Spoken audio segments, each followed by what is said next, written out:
Hello दोस्तों, स्वागत है आप सभी लोगों का नीलेश जीएस क्लासेस में।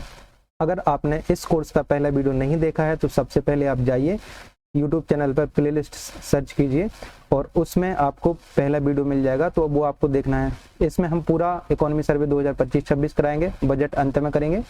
जो भी प्रीलिम्स 2027 देने वाला है इसको आप देख लीजिए, वो वाले स्टूडेंट। उसके बाद जो मेंस 2026 है उसको भी आप देखिए। यह अध्याय चैप्टर बन रहने वाला है जिसमें एक पूरा इकोनॉमी सर्वे का हम ओवरव्यू लेंगे। अगर वीडियो लॉन्ग होगी तो मैं इसे 2 पार्ट में लाऊंगा। ये हमारा नीचे टेलीग्राम चैनल है, इस पे पीडीएफ के लिए आप जुड़ जाइए और यूट्यूब चैनल को सब्सक्राइब कर लीजिए। बहुत सारे दोस्तों ने बेल आइकन को ऑन नहीं करके रखा है, तो आप बेल आइकन को ऑन कर लीजिएगा। चलिए आगे बढ़ते हैं। ये अध्याय चैप्टर 1 है जिसमें क्या क्या बिंदु पढ़ने हैं वो हम देखेंगे, तो इसको पढ़ने की जरूरत नहीं है। हम आगे बढ़ते हैं।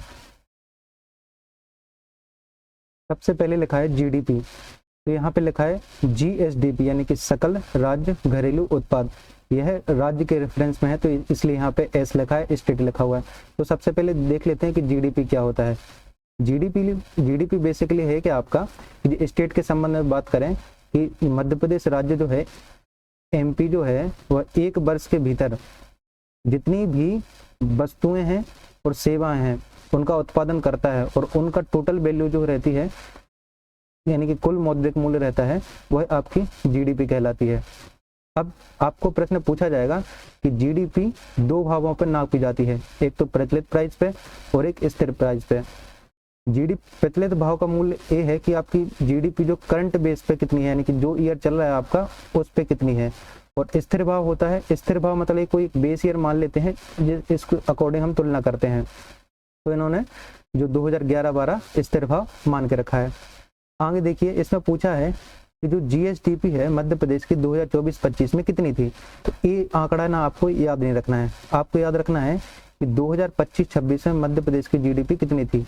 आप वैसे याद मत रखो, आप तो क्रम संख्याओं में याद रखो कि 16, 69, 750 ऐसे याद रखोगे तो आपको आसानी रहेगी कि 16, 69, 750 है, ये हो जाएगी आपकी प्रचलित भाव पर जीडीपी। तो मेरे साथ याद करेंगे कि जीडीपी प्रचलित भाव पर 2025-26 में 16, 69, 750 करोड़ रुपए है। ऐसा हो गया। दूसरी बात, आपको यहाँ प्रश्न पूछेगा सीधा, मैं इसके बाद एक चैप्टर वाइज प्रश्न भी लाऊंगा अगले, इसके बाद जस्ट ही वीडियो आएगी वो प्रश्न के ऊपर ही रहेगी। पूछा जाएगा कि जीडीपी जो है 2024-25 की तुलना में 2025-26 में कितने प्रतिशत की वृद्धि हुई। अभी कोई लेटेस्ट एग्जाम आया था, उसमें सीधा पूछा गया था कि जीडीपी जो है 2024-25 की तुलना में 2025-26 में कितने 11.14% की वृद्धि हुई। तो यहाँ आपको 2 पॉइंट याद रखने हैं। पहला याद रखना है कि 11.14% की वृद्धि हुई। दूसरा पॉइंट आपको याद रखना है कि 16, 69, 750 करोड़ रुपए मध्य प्रदेश की जीडीपी है प्रचलित भाव पर। दूसरा प्रश्न पूछेगा आपका कि मध्य प्रदेश की जीडीपी स्थिर भाव पर 2025-26 में कितनी है। तो आपको लिखना है 781,911। कितना? 781,911, ये हो गई आपकी स्थिर भाव पर। दूसरा प्रश्न पूछेगा कि मध्य प्रदेश की जीडीपी स्थिर भाव पर 2024-25 की तुलना में 2025-26 में कितने प्रतिशत की वृद्धि हुई। तो 8.04। तो आपको 2% याद रखने हैं और 2 जीडीपी याद रखनी है कि प्रचलित भाव पर जीडीपी जो है 16, 69, 750 करोड़ रुपए है और स्थिर भाव पर जीडीपी जो है 781,911 करोड़ रुपए है। दूसरा यहाँ रखना है कि प्रचलित भाव पर 2024-25 से 25-26 में 11.14% की वृद्धि हुई। और दूसरा याद रखना है कि स्थिर भाव पर जीडीपी 2024-25 से 25-26 में आपको कितनी 8.04% की वृद्धि हुई। तो 11 और 8, 11, 8, 3 का अंतर है, ऐसे याद रख लो। आगे देखते हैं। अगला है आपका प्रति व्यक्ति आय। प्रति व्यक्ति आय मतलब एक व्यक्ति साल भर में कितना पैसा कमा रहा है वो देखेंगे। इसका वैसे फॉर्मूला होता है कि जो मध्य प्रदेश की कुल आय है जितनी भी रहेगी उसको डिवाइड में मध्य प्रदेश की कुल जनसंख्या को कर देंगे, तो मध्य प्रदेश की आपकी प्रति व्यक्ति आय निकल जाएगी। इसको भी 2 पैमानों पर मापते हैं, एक तो प्रचलित भाव पर और दूसरा स्थिर भाव पर। प्रचलित भाव पर देखते हैं, आपको अगर आप देखेंगे यहाँ पे इनने बेस ईयर पे देखा है प्रचलित भाव में कि 2011-12 में मध्य प्रदेश की जो पर कैपिटा इनकम थी कितनी 38,497 थी। ठीक है। उसके बाद 2025-26 में जो है 1,69,050 रुपए है, इतनी होगी आपकी पर कैपिटा इनकम। तो आपसे ये पूछेगा कि प्रश्न आएगा आपको कि 2025-26 में मध्य प्रदेश की प्रति व्यक्ति आय कितनी है। मध्य प्रदेश की प्रति व्यक्ति आय कितनी है, तो आपको सीधा सीधा याद रख लेना, सीधा एग्जाम में यही आएगा कितना कि 1,69,50 रुपए, ये आपकी जीडीपी हो गई, एक प्रति व्यक्ति आय हो गई। दूसरा आपसे पूछेगा कि पर कैपिटा इनकम जो है वो है 2025-26 में स्थिर भाव पर कितनी है, तो 76,971 रुपए। तो कितना, 76,971 रुपए, इतना आपको याद रखना है। आगे बढ़ते हैं। दूसरा है सकल राज्य मूल्यवर्धन, यानी कि इसमें जो टोटल वैल्यू निकालेंगे कि तीनों क्षेत्र का कितना कितना योगदान है जीडीपी में, तो उसका क्षेत्र वाइज विवरण आपको यहाँ पे दिया है। अब ये भी दो पैमानों पर निकलता है, एक तो प्रचलित भाव पर और दूसरा स्थिर भाव पर। तो आपको सीधा सीधा यहाँ रखना है कि जो प्रचलित भाव पर प्राथमिक का ज्यादा है, ऐसे पा से पा याद रख लो कि प्रचलित भाव पर प्राथमिक क्षेत्र का ज्यादा है और स्थिर भाव पर तृतीयक क्षेत्र का ज्यादा है, स्थिर भाव पर तृतीयक क्षेत्र का ज्यादा है। आपको याद रखना पड़ेगा ऐसे, ये फर्स्ट कर लो, यानी कि प्राइमरी सेक्टर हो जाएगा, ये आपका सेकेंडरी सेक्टर हो जाएगा और आपका ये टर्सरी सेक्टर हो जाएगा।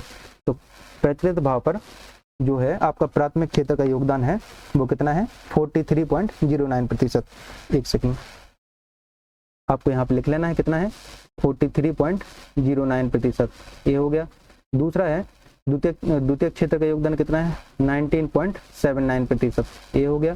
तीसरा आपको लिखना है 37.12%, ये हो गया। तो आपको ये संख्या याद रखनी है कि 43, 19 और 37, 43, 19, 37, यानी कि प्रचलित भाव पर जीबीए में सर्वाधिक योगदान प्राथमिक क्षेत्र का है, उसके बाद आपका तृतीयक क्षेत्र का है, उसके बाद द्वितीय क्षेत्र का है। कभी कभी क्रम जमाने दे दे कि जीएसबीए में आप क्रमानुसार योगदान जमाओ कि पहले सर्वाधिक से न्यूनतम की योगदान जमाओ। तो सबसे पहला तो आपका प्राथमिक क्षेत्र ही हो जाएगा, उसके बाद आपका तृतीयक क्षेत्र हो जाएगा, उसके बाद आपका सेकेंडरी सेक्टर हो जाएगा। तो ऐसे आपको जमाने को पूछ सकता है। तो आपको याद रखना है 43.09%, 19.79%, 37.12%।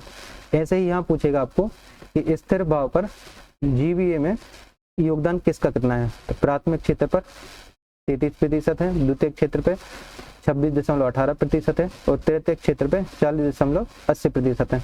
आप इसको ऐसे याद रखना हो कि प्रचलित भाव पर 33 है तो यहाँ पे हो जाएगा कितना, 43 है तो यहाँ पे हो जाएगा 33, 10 कम कर देना। तो प्रचलित भाव पर प्राइमरी क्षेत्र का योगदान 43.09% है और स्थिर भाव पर प्राथमिक क्षेत्र का योगदान 43.54% है। दूसरा जीएसबी में प्रचलित भाव पर सेकेंडरी सेक्टर का योगदान 19% है और यहाँ पे आपका 26% है। तृतीय क्षेत्र पे प्रचलित भाव पर 37% है और यहाँ पे 40% है। तो यहाँ भी आपको याद रखना है। कैसे याद, ऐसे लिख लो आप, प्राइमरी का 33.54 है, सेकेंडरी का 26.18 है, तृतीय का 40.28% है। इसमें भी आपको क्रम जमाने पूछ सकता है कि स्थिर भाव पर जीबीए में सर्वाधिक से न्यूनतम तक आप क्रम जमाओ। तो आपको यहाँ याद रखना पड़ेगा कि सबसे ज्यादा किसका है, सबसे ज्यादा आपको तृतीय क्षेत्र का है, उसके बाद आपका प्राथमिक क्षेत्र का है, उसके बाद आपका सेकेंडरी सेक्टर का है। ऐसे आपको याद रख लेना है। यहाँ पे देखिए, यहाँ पे आपका बन रहा है 132, 132 और यहाँ पे बन रहा है आपका 312। यानी कि आपको इतना याद रखना है कि 2 हमेशा लास्ट में है, 2 हमेशा यहाँ भी है और यहाँ भी लास्ट में है। अब 1 3 और 3 1, ऐसा आप याद रख लो। आगे बढ़ते हैं। 25-26 के डेटा है, आपको याद रखना है। मेंस में आपके सीधे सीधे यही डेटा पूछे जाएंगे, इसलिए आप याद रखो। अब देखिए, अब जो प्राथमिक क्षेत्र है, ये जो प्राइमरी क्षेत्र है, इसमें सबसे ज्यादा घटक किसका है, यानी कि सब सर्वाधिक योगदान किसका है, फसलों का। सबसे पहले आप ये देख लो कि प्राइमरी क्षेत्र में कौन कौन से क्षेत्र शामिल होते हैं। तो यहाँ देखो, प्राइमरी क्षेत्र में आपके कौन कौन से शामिल हो जाएंगे। तो सबसे पहला आपकी हो जाएंगी फसलें शामिल हो जाएंगी, उसके बाद आपका पशुधन शामिल हो जाएगा, उसके बाद आपका वानिकी शामिल हो जाएगा, उसके बाद आपका मत्स्य एवं जलीय कृषि शामिल हो जाएगा, उसके बाद खनन एवं उत्खनन हो जाएगा और फिर ये टोटल प्राइमरी सेक्टर का बता देगा। तो आपको प्रश्न बनेगा कि 2025-26 में प्राथमिक क्षेत्र में सबसे ज्यादा योगदान किसका है। तो कहते किसका है, सबसे बड़ा घटक कौन है, फसल। अब देखो यहाँ वही मैं आपको यहाँ पे और आपको आसान कर दिया सीधे सीधे कि योगदान जो है 2025-26 में जीबीए में प्रचलित भाव पर कितना है 43.09, स्थिर भाव पर कितना है 33.54। तो मैंने आपको और भी आसान कर दिया। ये देखिए यहाँ पे आपको परसेंट याद रखने की जरूरत नहीं, यहाँ पे आपको एनालिटिकल क्वेश्चन आते हैं कि सबसे ज्यादा योगदान किसका है। तो यहाँ देखो सबसे ज्यादा योगदान किसका है 30.70% कितना है फसलों का है। अब यहाँ पे दूसरा प्रश्न बनेगा कि जीबीए में योगदान जो है प्राथमिक क्षेत्र में किस उपघटक का या उप क्षेत्र का सबसे कम है। तो सबसे कम किसका देख पा रहे हो आप, मत्स्य एवं जलीय कृषि का। यही प्रश्न रिपीट होते हैं। पिछली बार भी आप देखा होगा कि पूछा गया था कि सबसे कम प्राइमरी सेक्टर में किसका योगदान सबसे कम है, तो वहां पे भी कितना था मत्स्य एवं जलीय कृषि का। आपको ए आंकड़े नहीं पूछे जा रहे हैं अभी तक एग्जाम में, ए आंकड़े आपको बहुत कम देखने को मिलते हैं। वो पूछता है कि प्राइमरी सेक्टर में सबसे ज्यादा योगदान किसका है, फसलों का है, उसके बाद सबसे कम योगदान किसका है, मत्स्य एवं जलीय कृषि का है। तो ये आपको ऐसे प्रश्न देखने को मिलेंगे। उसके बाद यहाँ देखिए योगदान में परिवर्तन।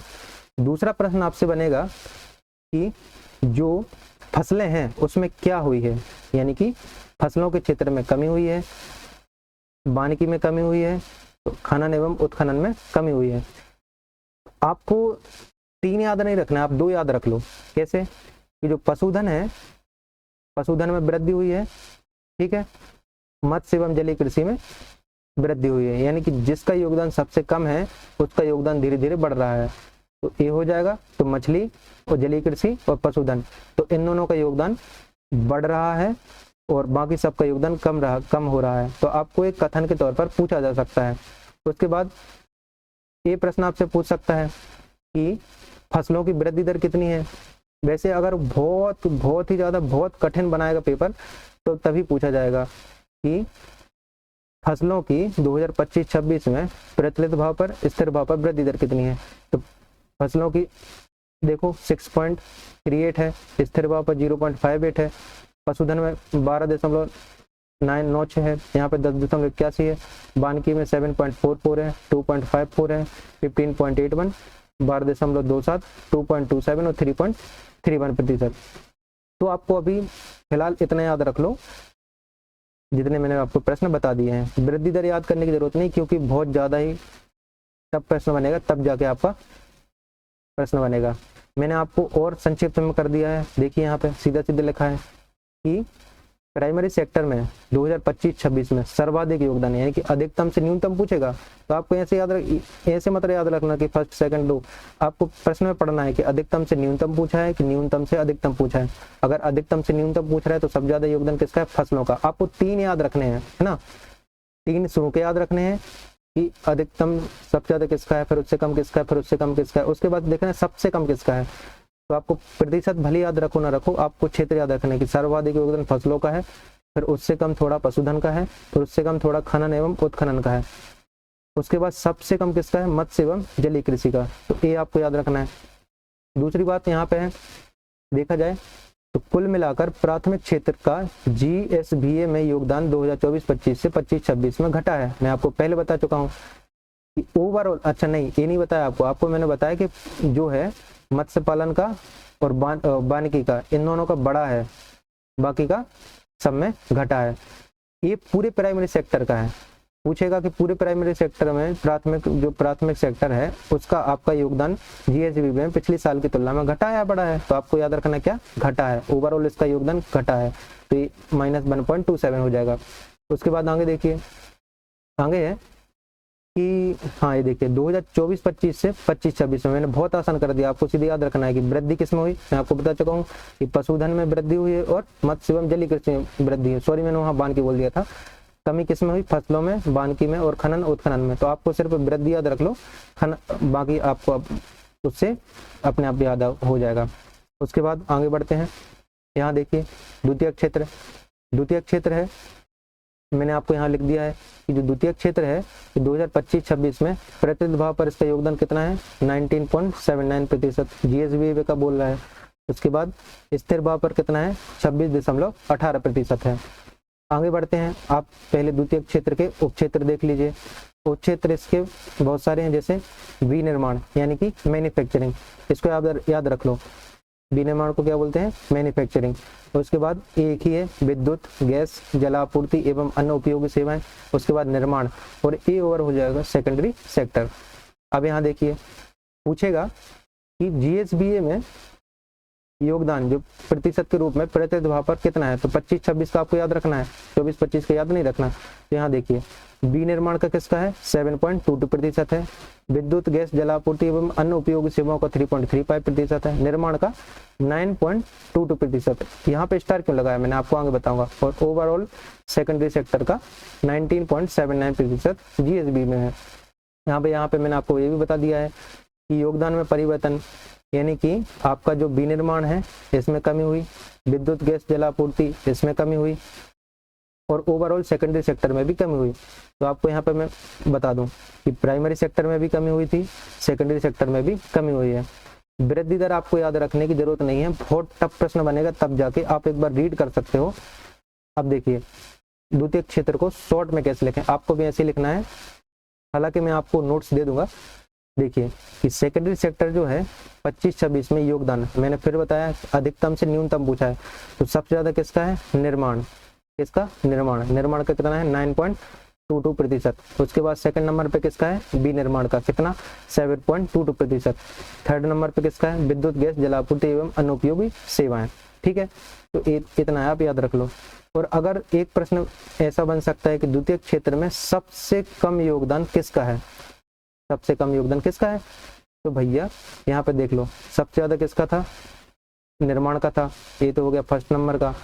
उसके बाद सेकंड नंबर पे कौन आ जाएगा विनिर्माण आ जाएगा, सेकंड नंबर पे आ जाएगा, तीसरे नंबर पे ये वाला हो जाएगा। तो यहाँ पे 3 ही तो सेक्टर हैं, तो सब अगर पूछे सबसे कम योगदान किसका है तो यहाँ पे 3.35 विद्युत गैस जलापूर्ति का लगा देना।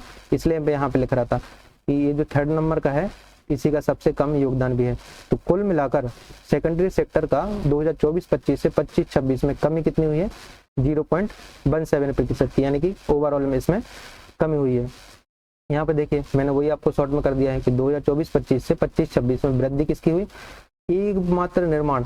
ऐसे प्रश्न आपको बहुत अच्छे से याद रखना है क्योंकि अकेला यही सेक्टर है सेकेंडरी में जिसका वृद्धि हुई है, बाकी की कमी हुई है। तो आपको ये याद रखना पड़ेगा कि 24-25 में 24-25 से 25-26 में जो वृद्धि अकेली हुई है किसकी निर्माण की वृद्धि हुई है और निर्माण का ही सबसे ज्यादा योगदान है, ऐसे आप याद रख लो। आगे देखिए आगे है तृतीय क्षेत्र, इसका योगदान जीएसबी में 25-26 में प्रचलित भाव पर 33.12% और स्थिर भाव पर 40.28%। अब आपको इसके उपक्षेत्र देख लेना है क्योंकि आप जब तक उपक्षेत्र याद नहीं रखोगे तब तक आप कैसे बता पाओगे कि किसका ज्यादा है किसका कम है।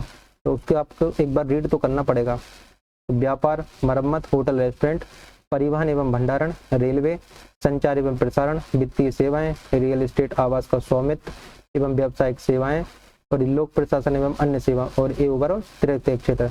अब देखो यहाँ पे मैंने यहाँ पे स्टार खुद लगाया है कि जो जीएसबीए है उसमें 25-26 में योगदान स्टार लगाया 10.35%, यानी कि इसका सबसे ज्यादा होगा।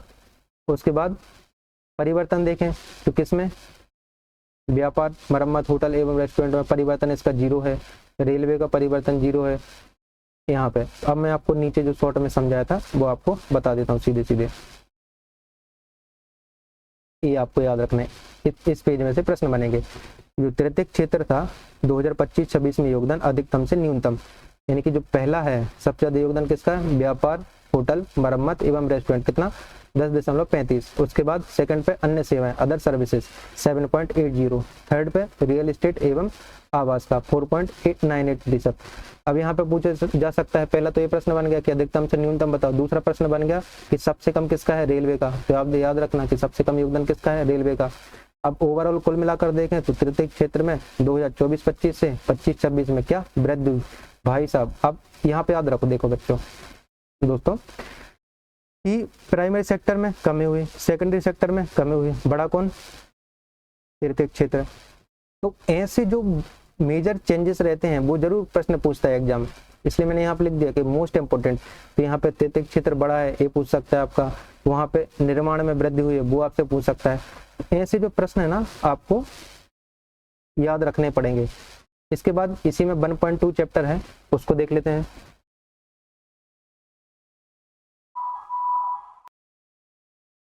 देखो अब यहाँ पे बहुत सारी टर्म है कि राजस्व आधिक्य क्या होता है, राजकोषीय घाटा क्या होता है, राजस्व प्राप्तियां क्या होती हैं, कर राजस्व क्या होता है, विनियोग बजट क्या है। तो अगर मैं इन सबको समझाने बैठूंगा तो बहुत पूरा टाइम इसी में चला जाएगा।